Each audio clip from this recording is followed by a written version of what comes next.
Hello! Today I want to do a little more of a sit-down video and discuss hobbies, and specifically junk journaling, which is my new favorite hobby. And maybe by the end of this video it might just be yours as well, or at least something you want to try.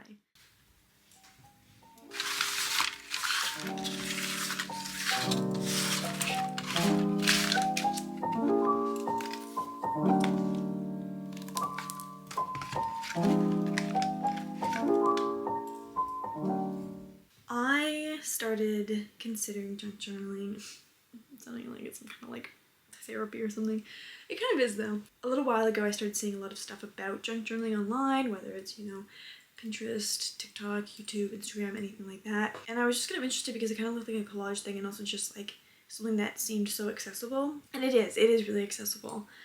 Especially if you're someone that just kind of hoards things. I like to call myself a sentimental hoarder, which is basically just I've collected and kept random things throughout my life. Of course, things like movie stubs, which are very, that's pretty common.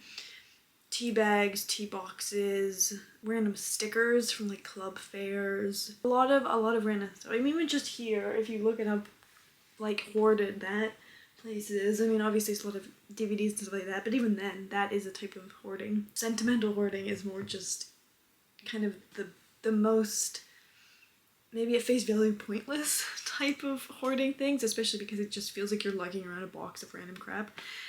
But I always say that it's going to become useful. I just have faith. I have faith that I'm going to be able to use it. And so when I kept seeing all this stuff about junk journaling, I was like, well, that does seem like the perfect way for me to, one, be validated in my hoarding, but then also get to put it somewhere and actually be intentional about the things that I'm keeping. And in the future, when I, continue to just kind of accumulate things, I now know that I can actually put them somewhere and I can use them. And I get to get a hobby out of it, which I think is the biggest thing, because it's a hobby that can be totally separated from technology, the internet, your phone, social media, anything like that. It's just in a journal and you're using actual things, you're cutting things up, it's a collage really. But it's also a type of journaling. And journaling is something I feel like never have I felt so much pressure by social media to do something as I have felt with doing journaling. I feel like everybody talks about it all the time, advertises it as this thing that just kind of, not a fix-all, but something that, is recommended by therapists, recommended just as a way to become more in touch with your feelings and your emotions and kind of how you process things and just more in tune with yourself. Actually, just had a conversation with my dad today about, the process of getting to know yourself and how, it's not really ever maybe possible to fully know yourself, but I think there are ways to get closer to that and to feel more comfortable with yourself and understand how you process things. And people say journaling is a great way to do that. For me, I have never been able to do it. I've tried it before. I just can't keep up with it. And then it becomes one of those things with like a New Year's resolution where you say you're gonna do it and then you don't, and then you just end up feeling kind of crappy about it. Me and my roommate were recently talking about journaling and she faces the same type of thing. She's like, because I couldn't keep up with it on a regular basis, when I did do it, it was like a big, huge entry or whatever, to the point where it's like, my wrist hurts, I'm tired, this is emotional, this is really dramatic. That's how I always end up journaling. It's like shit's really hit the fan if I'm journaling. And then I look back on it and I'm like, oh my god, I was, totally crazy, So, I don't know, I just couldn't really stick with it. But I did really want to have a hobby that I felt like was letting me sit with myself and be with myself and get to totally separate, myself from, and my thoughts from the online world, which is so hard to do nowadays. And also attention span, like something that you actually want to kind of sit down and really enjoy and let yourself kind of, do a menial task. Like when I did the first entry, it took me basically the whole day. I mean, I broke it up, but yeah, like doing like a 2-page centerfold type of thing. It takes some time, but I think it's really rewarding. And so I wanted to kind of get into everything that I liked about it, basically. and encourage anyone, if they feel similar to me about getting a hobby and about journaling, that there are a lot of ways to journal, and it doesn't have to be all about writing to feel like you were getting your emotions out and getting your thoughts out. I think the whole point of, well, at least a big part of journaling and the joy of journaling is it forces you to stop and sit and really process your thoughts and really process what's happening right now for you and what's going on for you. And I think that junk journaling can do the same thing. Even if you're not writing the words down, you are still taking the time to sit there with yourself and, you know, let your mind wander, let your mind decompress, basically. I also think that there are different levels to it. The first time that I did it, I wanted to do a big, you know, entry and use up as much stuff as I could because I had so much stuff accumulated. Then the next time was actually a movie entry because I had some saved movie stuff. So I was like, oh, I can do, you know, a little movie review. So I did that for Nirvana the band, the movie, the show. So that was really fun to kind of just let yourself feel a little pretentious about it. And then another time I actually did in the morning when I woke up, I was like, you know what, I'm gonna go outside and take my journal, and I'm actually gonna do a little bit of writing and drawing, and then add some collaging in later. So it's kind of like a mixed media entry. And so all of those thoughts led to me deciding, you know what, I'm going to get a junk journal, and I'm going to start, and I'm going to try this because I need a new hobby, and maybe this one will stick. So I got my journal, and I got to work on my first entry, which was a 2-page centerfold. Okay, so I've got my book here, and I'm going to open it to the first double page. I'm going to decide what I do with this one, but right now I just want to do a big one. So I'm thinking about starting with this grapefruit, because I kind of want to start with something big and then work my way around it. I feel like this is going to be good because, you know, it just like gets you doing something. It's something that you can you know, turn to and flip through and enjoy. And I think also for me, you know, like, I'm not gonna stop collecting things. It's just enjoy doing it. So, you know, now I can look at it and be like, well, you know, no, because I know that I can do something with it when I am holding on to these things. So, you know, I think everybody holds on to things a little bit. I know some people don't, or they, you know, maybe give up earlier than I do in terms of, you know, believing that it's going to be useful in some way. So yeah, after the first entry, I had a blast. I had a really good time. Honestly, filming as well was fun because it allowed me to kind of just feel like I'm hanging with myself because I'm talking to the camera. That really, honestly, improved it. Not improved it, but elevated it, which also made me realize that it's definitely a thing you can do as a social engagement as well. Like, you can do that with your friends. It doesn't have to be such a, it's personal, you know, and it's your own, but it doesn't have to be a solitary thing or a thing that's done in the silence, which is really nice. I mean, I will say, like, I joked about the validation thing a little bit earlier, but the validation is true. I think as someone that hoards a lot and, like, you know, brings things from, like, house to house, city to city, whatever, there starts to be a real attachment to it where it's like, I can't let go of this stuff now. I've held on to it too long. I have to do something with it. I have to prove that it's worth it. Now I've got sentimental attachment to it, even if I didn't before. So for me, getting to this journal was like, finally. And also you get to look through all this stuff that you had saved over time, and you get to reflect on it and be like, oh my god, I forgot I had that, and oh my god, I can't believe I saved that. Glad now it has a use. Okay, this is big. So if you are a sentimental hoarder, you too can be validated through the junk journal. And this isn't to like be, you know, promoting hoarding and collecting and stuff like that, you know. It is kind of an annoying thing to do. I feel like my parents hate it. But, you know, if you do it, get a journal. It's a lot easier to move once it's all in there. I will say that it took a while, and it felt like, you know, because I had so much, you know, the cutting up and the gluing and deciding what, you know, it ended up being like a day project. So I, you know, was like, okay, like, what else can I do? And I had saved all these movie stubs, and so I decided to keep them out of the first entry so that I could then do some movie reviews if I wanted. So the first one I did was for Nirvana, the movie, the show, the band. Nirvana, the band, the show, the movie. Let's do this! Which is a movie that I've seen quite a few times now. It's a really great movie, genuinely really funny and really well made. And in Toronto, which, you know, is where I'm from. So I did a entry for that, which was nice, and it took maybe 15 minutes instead of the whole day. So there was that. But it still, again, allowed me to, you get to kind of be pretentious movie buff in the comfort of your own journal, in the comfort of your space, instead of, I'm not, like, I have Letterboxd, but I'm not doing reviews. I'm just giving a little, you know, rating.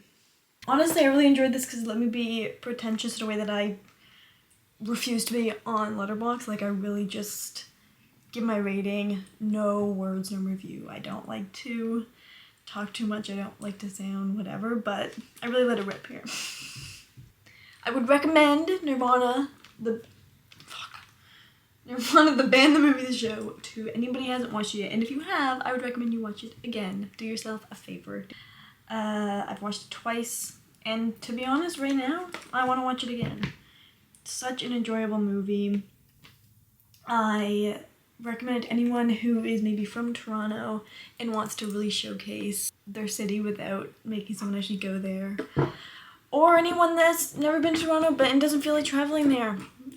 Watch the movie and you'll feel like you've experienced Toronto in the summer.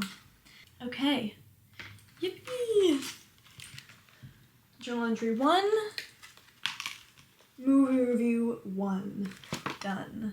And then after that, you know, I the day or so went by and I didn't do one. And then I decided, you know what, I've got some thoughts going around and I do want to do a bit of writing. So how can I incorporate that into the junk journal? And so I actually went outside in the morning and I sat and I did a little bit of just like written blurbs of just things that I was feeling, and a little bit of drawing as well, and then I went in and I finished it with a little bit of a collage.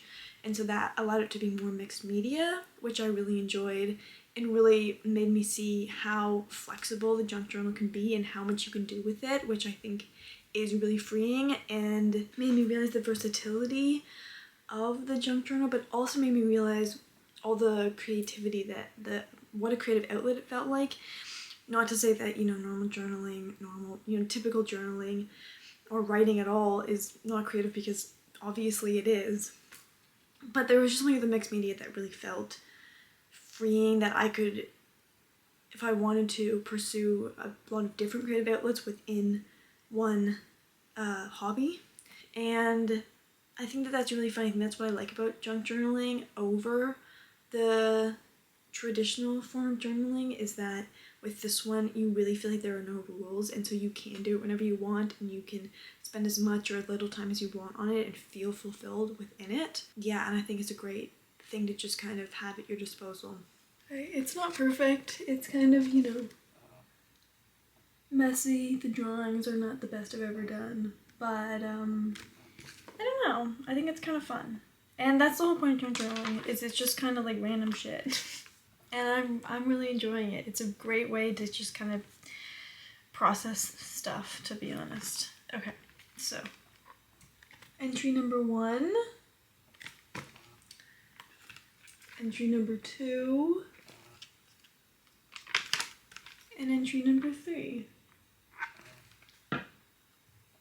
This is really fun. I'm having a blast, honestly. Yay! Okay. That's that. I did a lot of it without music as well, which was honestly really nice because it really forced me to be with myself. But I also, watched a little bit of a baseball game while doing it at other points. So, I think it is a hobby that you can do while doing something else if you want, especially if you decide, this is gonna be like my day project, then you can definitely incorporate into the other things that you want to be doing that day.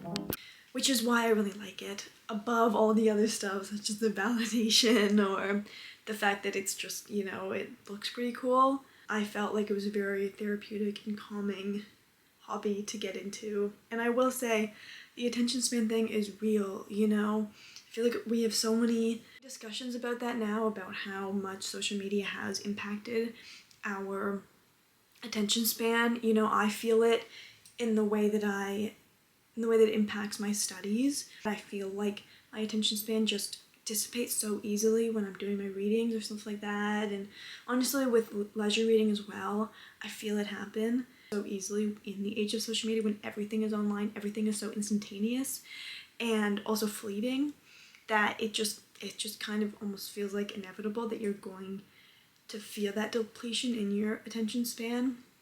And you know, journaling isn't a fix-all, like I said earlier. Any type of journaling isn't a fix-all. But actually having that reason to sit down and have something that is still engaging and engages you for most of the day was honestly huge, and was something that I could see helping me in the long run if I keep it up with my attention span, even if it just means I'm getting off of my phone, I'm getting off of my laptop.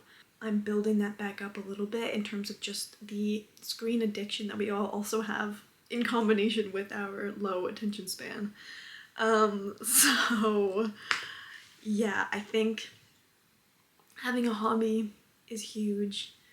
Obviously, that's such a cliche, that's such an obvious, but I feel like a lot of people now don't feel that need to get a hobby because their hobby can just be being online, being on their phone. You know, and I don't want to come up as preachy, like, that's what I do, that's my hobby as well. And there's nothing inherently wrong with that. You know, the world is online now, the world is in social media, it's in technology, friends, our peers, everything, you know, so it's not the wrong thing. It's just an unfortunate side effect of the digital age that we're living in the world that we're living in. Because it also gives people a lot of joy, it's a lot of fun, it gives people serotonin, right? It's just unfortunately addicting and super, super damaging to your attention span. I feel like everybody can relate to this. I hate the feeling of like knowing my attention span is dwindling. I hate that, right? It sucks. Which I always felt was the problem with typical journaling for me. Writing journaling for me never worked because my attention span was too small. You know, my wrist got tired too quickly. I wanted to wrap it up, you know, pretty soon into starting an entry. And so I feel like when I would try and start it all over again and I wasn't able to keep up with it, that was just a reminder of like, I haven't really been like trained to have that type of, you know, attention span and care for those types of simple tasks, right? I don't know, at the end of the day, junk journaling in any hobby is just that. It's a hobby. It's something that gets you, you know, creative and gets you thinking. And for that, it does have value and it serves a purpose. So I would recommend that. If nothing else, I would recommend getting a hobby. I hope that this motivates someone to get a hobby. And I think that, you know, for me, I put a lot of pressure on a hobby. For me, it was like, this has to be something you do every single day. You have to keep up with it. It has to be like your thing. You have to commit. I don't think that's true necessarily. I don't think it has to be a thing you're always doing every single day, you know, because then it's not something fun. It's not something you look forward to. It's not something you're choosing to do. It's something you feel like you're forcing yourself to do without even really meaning to. All of a sudden, it's a task in your day. It's something you have to complete. It's not something you want to do. So I would say if you want to start a hobby, it doesn't have to be all or nothing. This junk journaling thing, you know, I did a couple of entries this week. I didn't do it every day. Like, even I, who self-proclaimed Sentimental Hoarder, don't have that much shit to make a journal every day. And people, we don't always have that many thoughts either, you know? I think that typically with writing, with that type of journaling, it is encouraged to do it every day. And I think definitely with that, like, you're not doing big sweeping entries every single time if you're keeping up with it, because it's just kind of a recap of the day instead of, you know, all the feelings you've been feeling that week. But I think that with, you know, a hobby, it's just supposed to get your mind out of, you know, the rest of the world and give you something that you enjoy, something that you're passionate for, that's not work. That's the point. It's not, you know, a burden. So do yourself a favor, treat yourself, find a hobby. Might interest you in junk journaling if you haven't thought one yet. It's a delight. It's so much fun. And if I can do it, you can do it. Anybody can do it. There are no rules. There are no expectations. It's just enjoyment. It's just something to do. So if that sounds any fun, grab a journal and get to work.